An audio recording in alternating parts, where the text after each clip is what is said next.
ஒரே ஸ்தலத்தில் இரண்டு முருகனா? யாரும் அறியப்படாத ரகசியம். வாருங்கள் காணலாம். இந்த கோயிலானது திண்டுக்கல் மாவட்டம் சாணார்பட்டி ஒன்றியத்தில் அமைந்துள்ளது. திருமலைக்கேணி சுப்பிரமணிய சுவாமி கோயில். திண்டுக்கல்லில் இருந்து சுமார் 22 கிலோமீ தொலைவில் கரந்தமலை தொடரில் மலை உச்சியில் அழகிய வனப்பகுதியின் மத்தியில் இக்கோயில் அமைந்துள்ளது. இப்பகுதியை ஆண்ட பாண்டிய மன்னன் முருகன் கோயில் கட்ட வேண்டுமென விரும்பினார். அதன்படி மன்னர் இங்கு கோயில் எழுப்பினார்.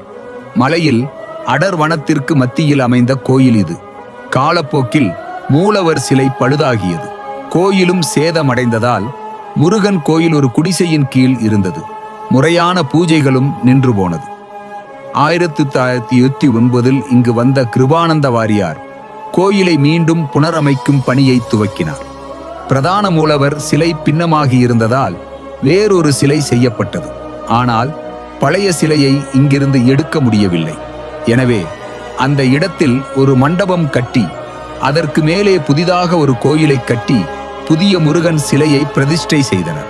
இவ்வாறு கீழே ஒரு முருகன் மேலே ஒரு முருகன் என 2 அடுக்காக இக்கோயில் அமைந்திருக்கிறது. மேலடுக்கிலுள்ள பிரதான மூலஸ்தானத்தில் முருகனுக்கு அபிஷேகம் செய்யப்படும் தீர்த்தம் கீழடுக்கிலுள்ள ஆதி முருகன் மீது விழும்படியாக இந்த சன்னதியை அமைத்துள்ளனர். இதற்காக முருகன் பாதத்திற்கு கீழே ஒரு துளையும் உள்ளது.